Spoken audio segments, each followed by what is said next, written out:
welcome back to RC Icons. So in this episode, I want to do something that I've been waiting to do for a long time, but I'm excited to do it. The Tamiya Blazing Star. People are like, huh? Believe it or not, this is one of my favorite cars. The DFO1 is my favorite Tamiya chassis for sure. The Top Force Evolution is like my #1 Tamiya car. And obviously that's DFO1. It was the third DFO1 produced after the Man Ray and the Top Force.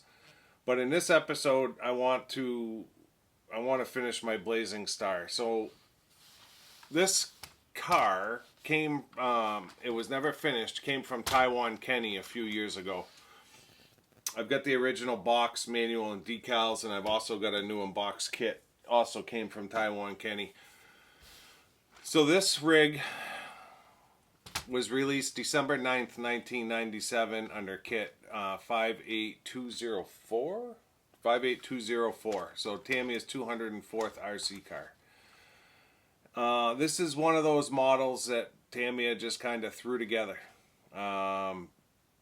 Call it spare parts, call it whatever you want, but it is Terror Conqueror, short of the shocks went from black to yellow.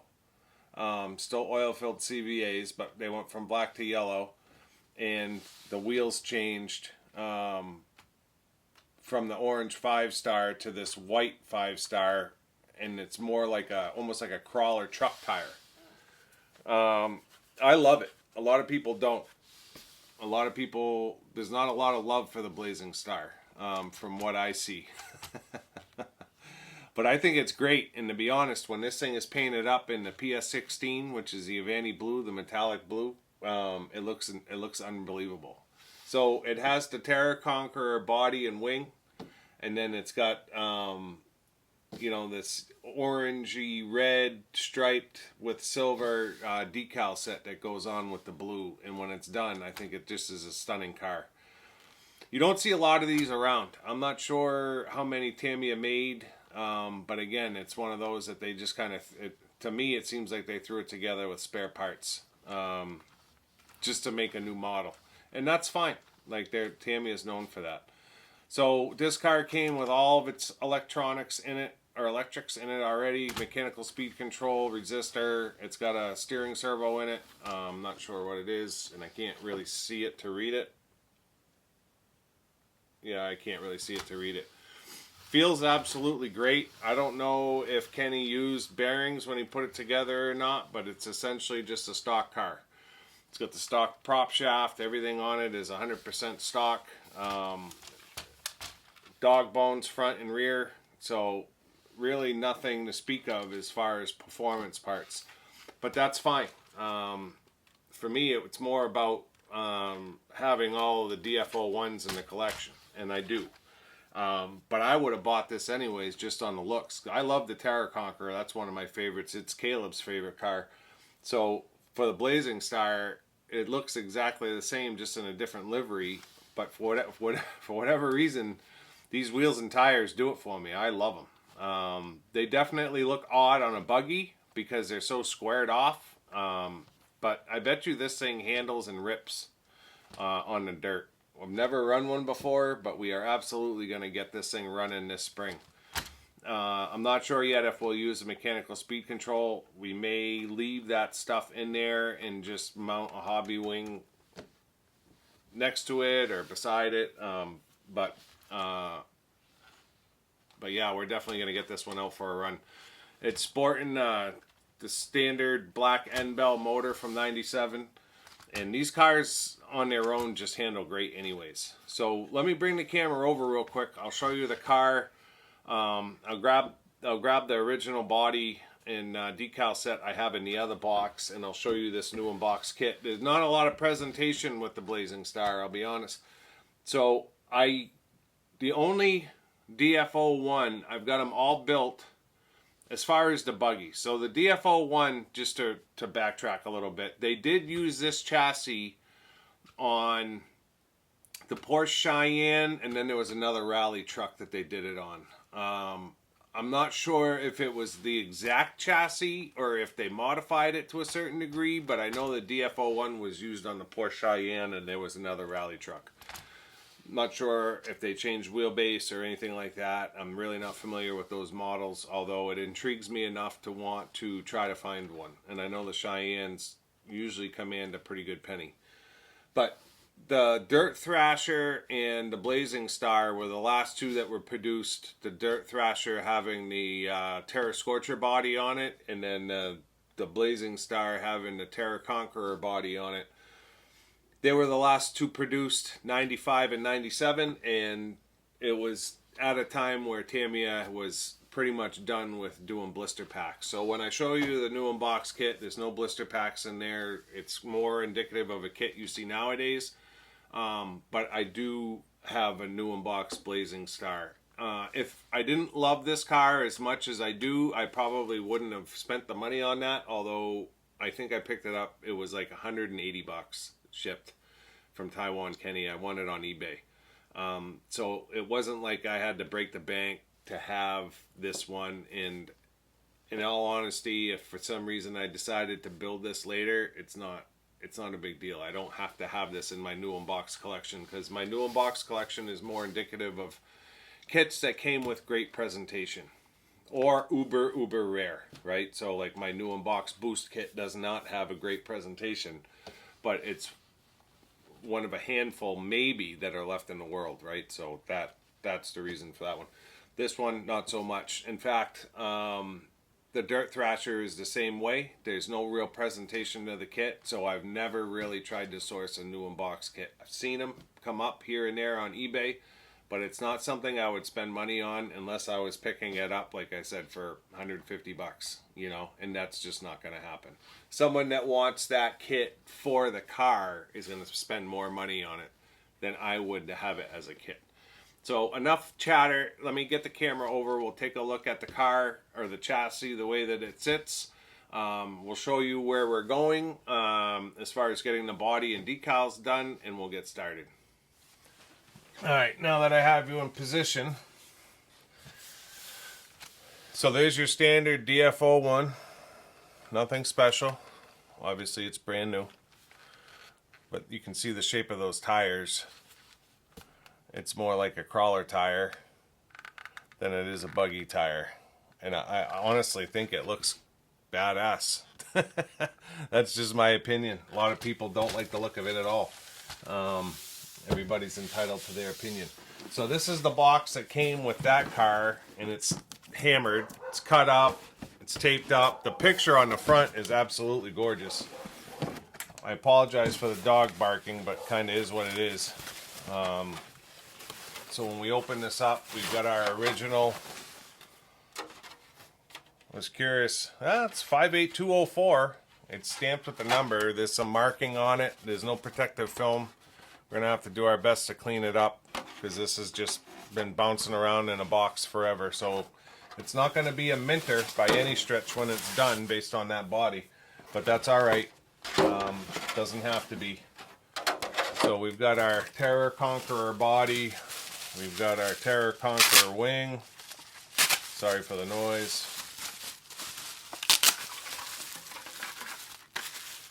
Mechanical speed control cover. That can be fitted.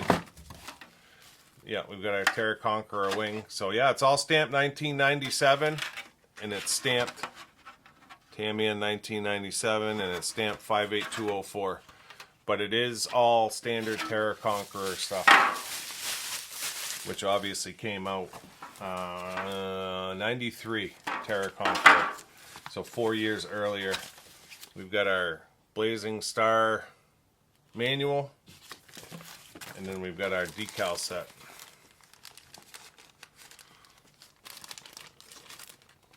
So it's funny because they actually split the decal for the wing into two pieces, because the Terra Conqueror wing has a big ridge in the middle.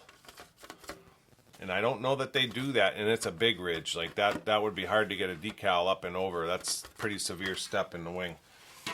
Terraconquer itself does not have it's only got the decal that goes across the top. So I've never seen a decal split like that before from Tamiya for a wing like that. And then you can see it's got like that orange and red and silver stripes. So yeah, I think it looks great when it's done. So it should be pretty cool. The rest of what's in the box is just the spare parts. Looks like there's a spare bumper in here, which is cool. Not sure why. I'm not sure if it's different. Appears to be the same. Looks like there's another wing mount. Looks like it's another parts tree for some reason that Kenny threw in there, but not necessarily needed. There's a bunch of vintage literature in here.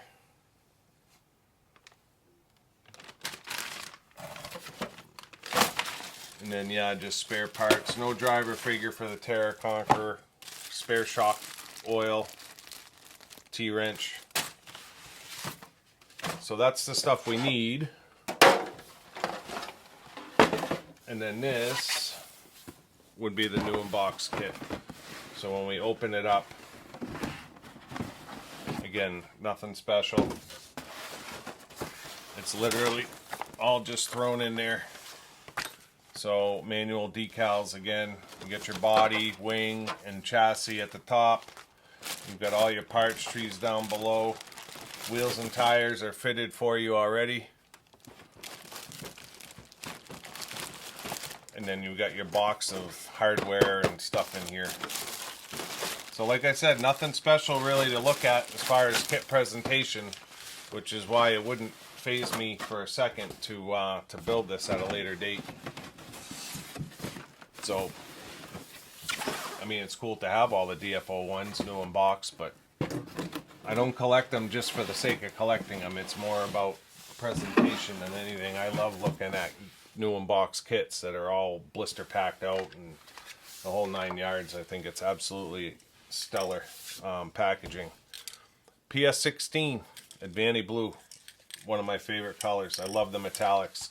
So real excited to do a Terraconquer body, one of my favorite bodies in PS16. That's going to be cool. We did Caleb's in PS48, which is the anodized aluminum, and that one looked killer when it was done. So yeah, let me get the body cut out, the wing fitted. I'll bring you back when everything is fitted, masked up, and cleaned up and ready for paint. We'll show it to you real quick, and then we'll go shoot it. So I'll see you in a second. All right, we're in good shape. I've got a pile of garbage here. I was able to get some of the marks off, but there's still some marking in the body here. But that's vintage RC, and what are you gonna do? It is what it is. I'm getting used to saying that, by the way. I'm not gonna mount the wing just because it's a pain in the butt, and I don't feel like doing it. But we are essentially ready for paint. The wing has a little bit more marks in it. You can kind of see it. I've washed it down with alcohol wipes probably 4 or 5 times. And nothing. So, I took my time, all of 37 seconds, and masked off those windows because it really doesn't matter. The windows get decaled. But the manual said to mask the windows, so I masked the windows. Maybe it's a smoke sticker. I'm not sure.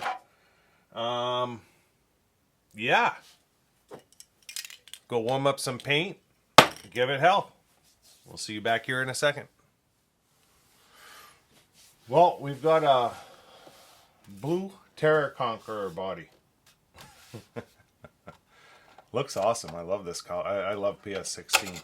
Love it. The marks kind of went away a little bit that were in the body.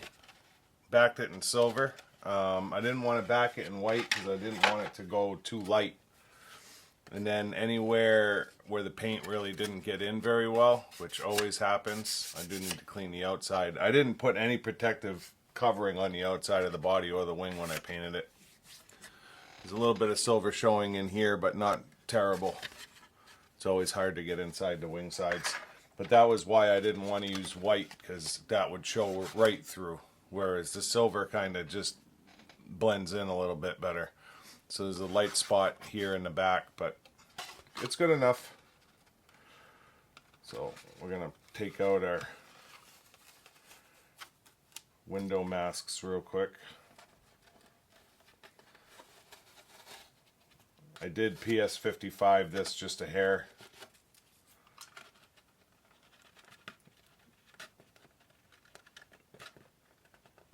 And I can definitely see some overspray on the outside of the windows from not having it covered. But the windows get masked and get decaled anyways.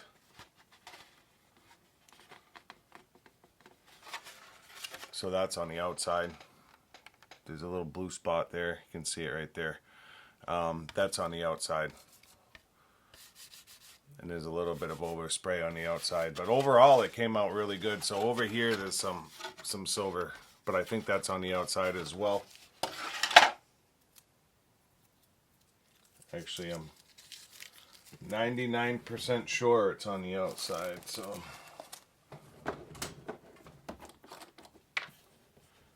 just for giggles and shits, we'll see if it is.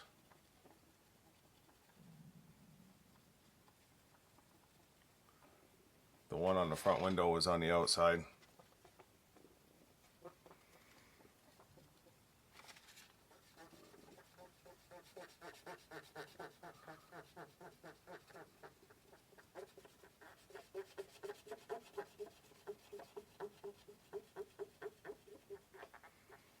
Yeah, all the overspray that was on this window was on the outside.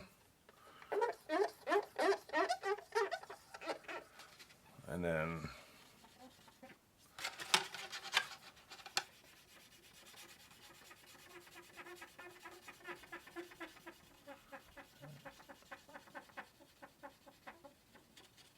sorry, I know this doesn't make for a great video.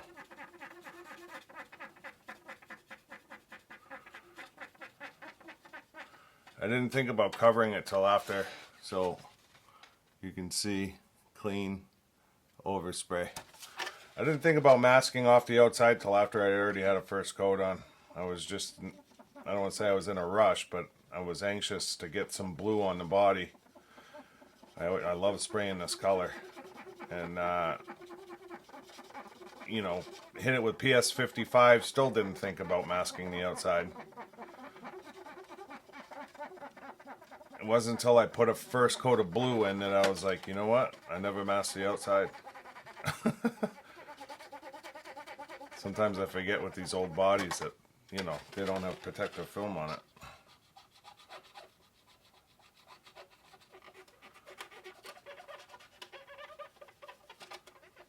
Done deal. All that overspray is gone.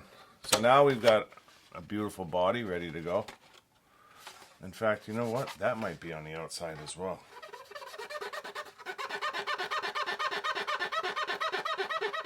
It is. All that silver that's in here came through the hole from the for the resistor. I was gonna say, I thought I got good paint coverage in there. I had put like 4 or 5 coats of blue in.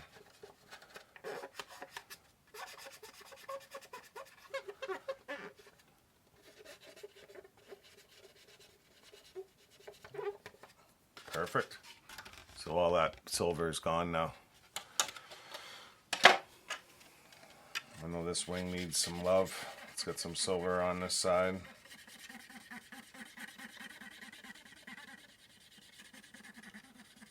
There's not much of a decal on it, so we'll get her off.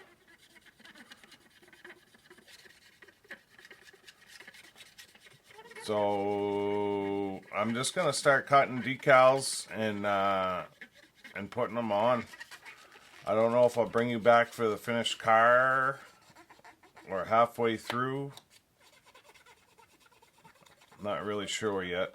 I guess it all depends on my flow. I don't like decaling on camera if you haven't noticed. And there's too much thought involved for me. So what ends up happening is there'll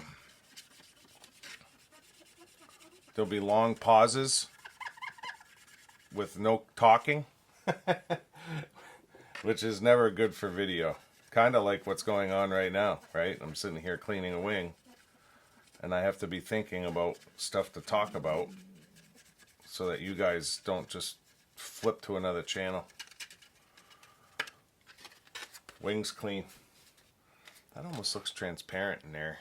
I could probably get a little bit more blue in there, to be honest. But I can do that after decals as well. It's not a big deal. So yeah, let me get started, and I'll bring you back here in a second when I've got something for you to actually see. I might just do the wing real quick first. See you in a second. Alright, so I got the wing done. Looks good. I was able to get those decals over the lips and down through. So the decals themselves are two different decals, like I showed you on the sheet before. It shows you two cut lines in the blower decal to make so that this piece drops down into this lower section. So essentially what I did was I cut the decal out, I made the two cuts, and then I folded back the backing about 5 to 10 mil all the way across on all three pieces and got those pieces cut off.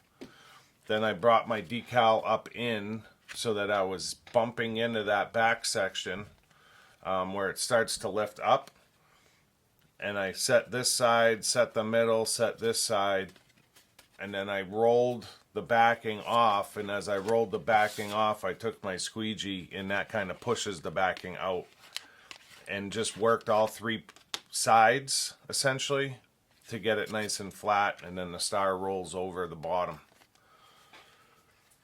The top decal, if you can imagine, because this is dropped, it's got a dropped center section, right? So it comes across even, drops down, comes across, comes back up. So it's stepped. So I cut essentially the whole vertical section of backer off, which is about 10 mil all the way across. Brought the decal in vertically down onto the wing. Got the bottom of the letters, I should say the bottom of the top section of letters, even with the top section of the lower letter, if you can follow that. Got them all lined up so that there was no gap in between halfway through the letters, and it's reasonably well. So the B and the L have a little bit of blue showing there, but it's minimal. But the rest, and the G does, it looks like, but the other ones are all perfect. And it's hard because you're trying to get it through the step and up both sides so that there's no gap.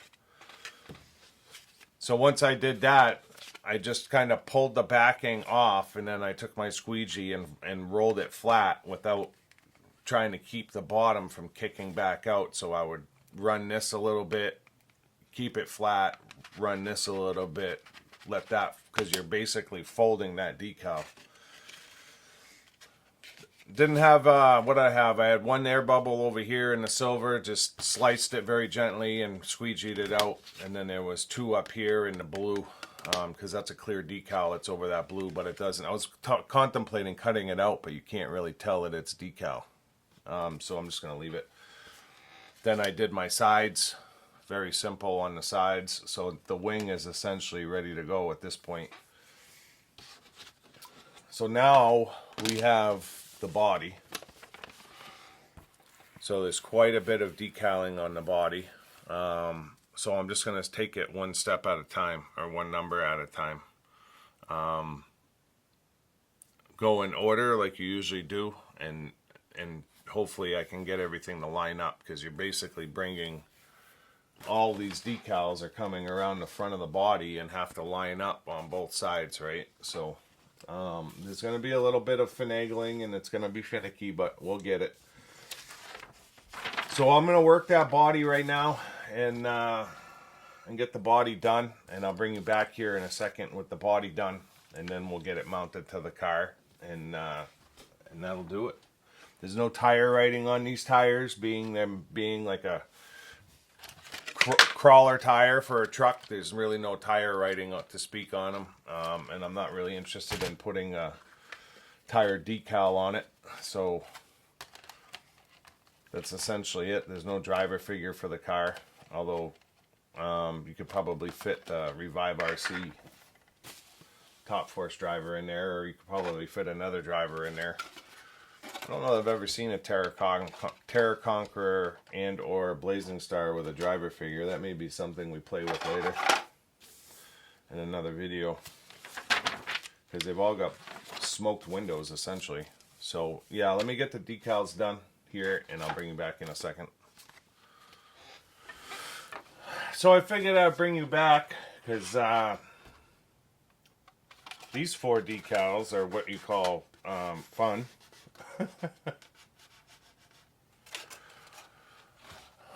Got them.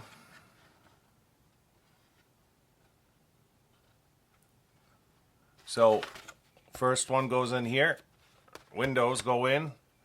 My masking was a little bit bigger than the surround, so I had to go around the inside with my black paint pen and just border it in so that you couldn't see daylight. Not a problem there. And then we started with these 4 fun ones that all overlap and bend 6 different directions. So this one goes on first.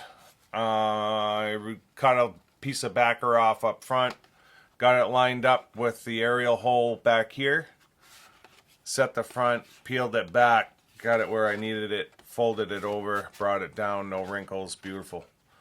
Second one, repeat the process, cut a section of backer off up here in the front, got it set.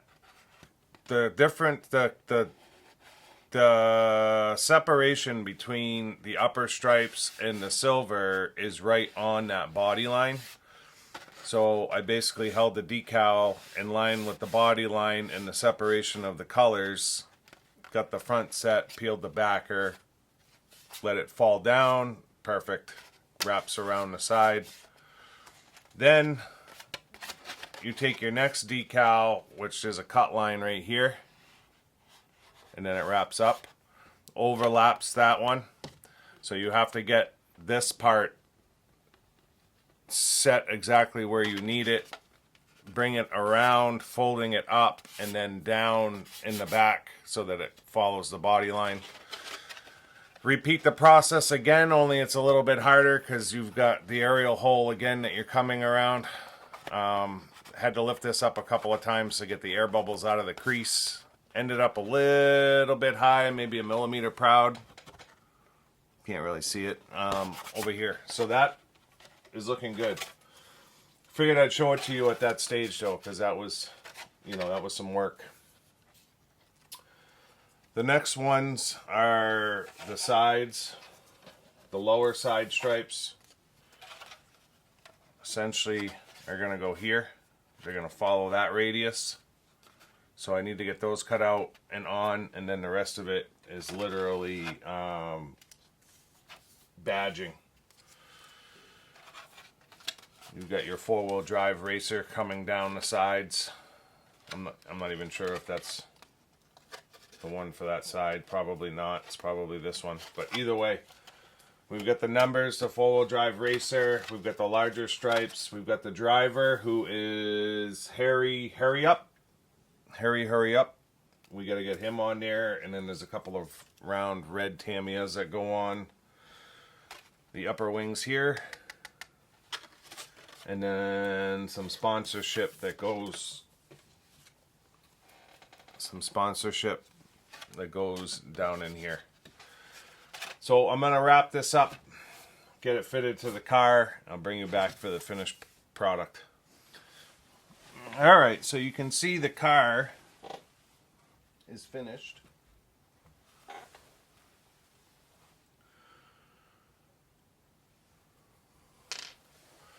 Just found a screw on the floor. It goes to the TB01, I think. Just make sure my kingpins are in. But yeah, I just found a screw on the floor. But yeah, we finished it. Looks awesome. A lot of people don't like the Blazing Star before I even start. There's a lot going on. They think the delivery is too busy. But I think it looks great, to be honest. So when you look at your body, you've got all your stripage, right? This is the one that we put on since we did the upper ones, and then the four-wheel drive racer. The decals actually weren't bad going through all the bumps and lumps. The Terra Conqueror body has a lot of contours, so you really have to work your decals. The four-wheel drive trail racer, I cut the backing off, set it here, pulled the backing, got this part laying flat, and then rolled the last section of it. The numbers, I started with the outside edge where it was flat, and then rolled into that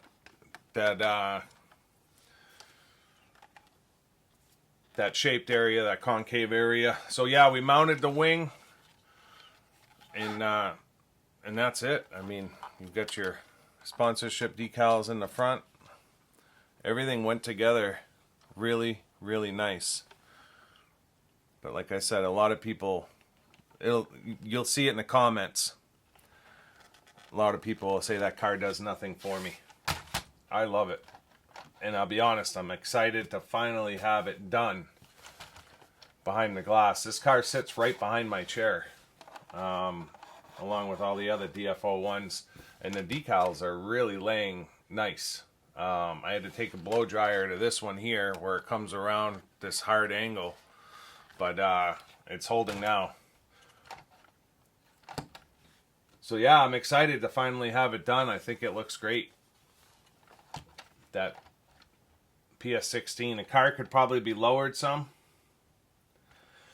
The shock collars are up, so try resetting those a bit.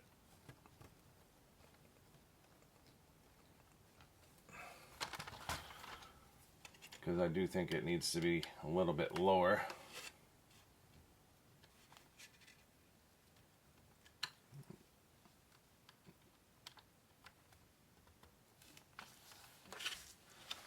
Now that I look at it, he definitely has the springs wrong. So Kenny built this car, not me.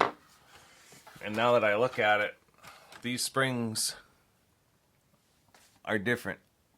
This one is closer together, and this one is further apart. So he's got a front and a rear in the front, and he's got a front and a rear in the rear. So I'm going to have to swap some springs around, but I'll do that off camera. So now the ass is sagging. It's sitting level, but the back is way lower than the front. So I'll have to look in the manual, but it actually doesn't look too bad.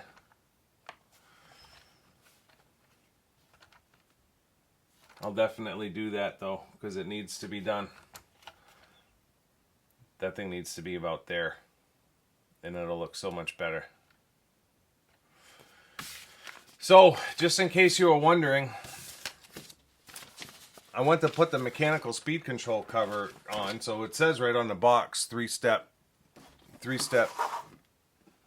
forward reverse speed control.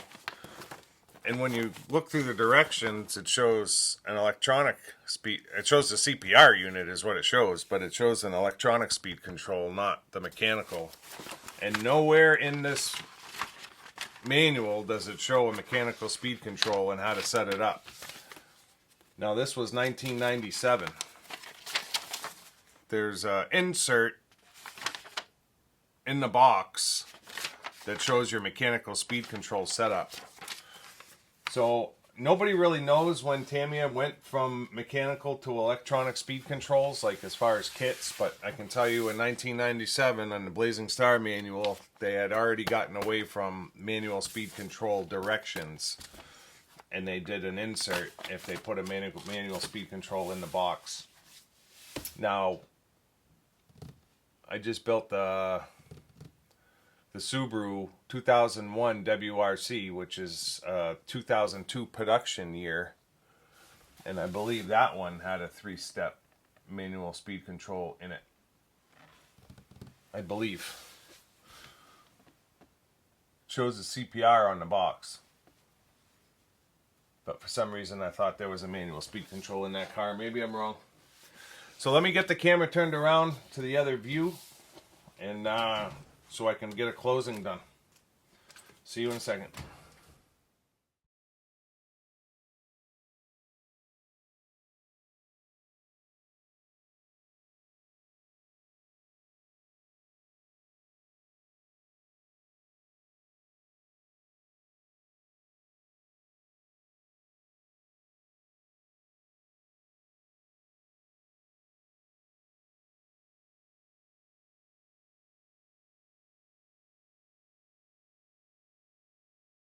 So that's going to wrap up this video on the Blazing Star, the last DF01 buggy produced back in 1997. I hope you guys liked it. It's a different one. It's not one you see every day. A lot of people hate this car. I happen to love it. It's definitely in my top 3, believe it or not. People probably think I'm crazy, but I just love the look of this wheel and tire combination. Nothing like putting a crawler tire on a buggy. I don't know. I just love the odd and obscure. What can I say? And for this one to be all original, unmolested, built by my friend Taiwan Kenny back in late 90s, just makes it that much more special to me. So yeah, the Blazing Star. Let me know in the comments what you think. I'm sure there's going to be a lot of hate in there, but it is what it is. The Terra Conqueror body is one of my favorite bodies. Now, I'm a Top Force guy, but the Terra Conqueror body is literally one of my favorite bodies. It's just got a great look to it. If you don't like the Blazing Star, don't let it be because Tamiya, it was one of those kits that they just kind of threw together with spare parts. You know, it's not the car's fault. So, yeah, I mean, Tamiya was known for doing that. So, it is what it is. I love it. I love the Terra Conqueror, and I love the Blazing Star as well. Just so different with these wheels and tires on it. So yeah, if you're not already subscribed and have your notifications turned on, make sure you do that, because we are going to run this car come springtime. Right now we're dead in the middle of winter, and it wouldn't last 20 seconds in the temperatures we have out there right now. But I definitely want to get this one on the road, and I'm excited to do it. It's going to be a fun run. So yeah, make sure you're subscribed and your notifications are on. Let me know in the comments what you think, and until next time, we'll see you soon. Thanks.